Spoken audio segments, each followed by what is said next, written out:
প্রথমে আমরা দেখব ধারাটির পরবর্তী সংখ্যা কত।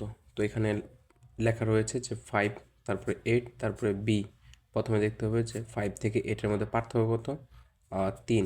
আবার বি মানে কত, বি মানে হচ্ছে 11, অর্থাৎ এখানে 8-এর সাথে 11 পার্থক্য কত, 3।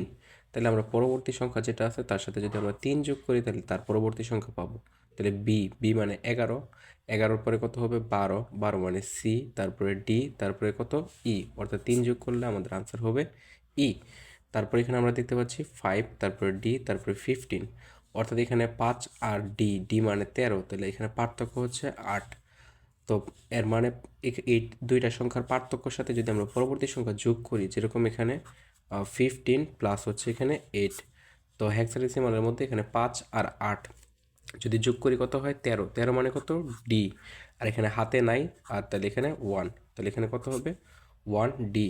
তারপরে আমরা এখানে দেখতে পাচ্ছি এই সংখ্যাটা শুধু এই ধারাটি শুধু সকল বোর্ডেই না, এটা জিএসটি ভর্তি পরীক্ষাতেও এসেছে।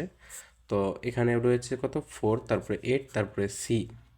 এখানে 4-এর সাথে 8-এর পার্থক্য কত 4, আবার এখানে 8-এর সাথে সি এর পার্থক্য কত 4, অর্থাৎ আমরা সি এর সাথে যদি 4 যোগ করি তাহলে পরবর্তী সংখ্যাটি পাবো।